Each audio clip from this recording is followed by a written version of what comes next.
Hi, I'm U.S. Senator Rob Portman.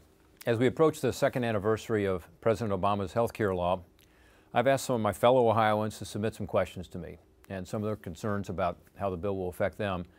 Folks have done this via our Twitter account and Facebook pages, and after receiving a lot of good responses, I'd like to take a second and respond to a few of them. The first question comes from Mike D., who writes, with health care insurance renewals at our company, we've now got a 42% increase in our premiums. He says this has never happened before, and I have to imagine that a good portion of this is in preparation for what lies ahead. He says it slows us down from hiring more people as we need to, but the unexpected burden costs of additional employees are unknown. I fear business is going to be paying for a good part of this bill. So that's his comment. I guess my answer to that is that I'm hearing that all over the state of Ohio. Unfortunately, the cost of this new health care law is a concern. I've heard it from small business employees around Ohio. I've heard it from bigger businesses. And bottom line is it creates not only some new mandates and requirements and taxes, but also a lot of uncertainty and unpredictability.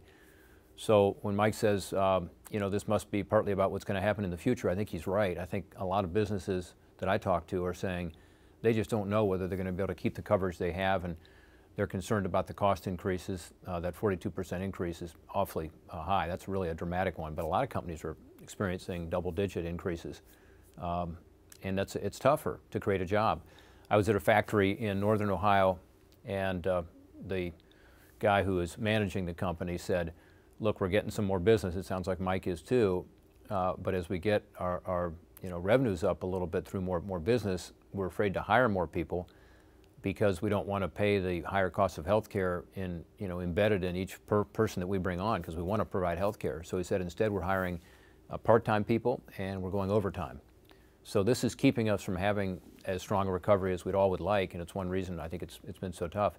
Chamber of Commerce has a study out recently. A study shows that 74% of businesses that they talk to, and this is businesses 500 or fewer employees, 74% of them say that their costs are going up, and they believe because of the health care reform bill. So that's what I'm hearing from companies all over the state of Ohio.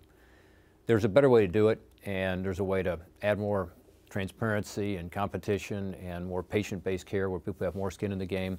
They can get these costs down, but right now the cost issue is the biggest issue in health care, and unfortunately this legislation makes it more costly, not less. So it's an issue that affects all of us as consumers, but it also affects our businesses.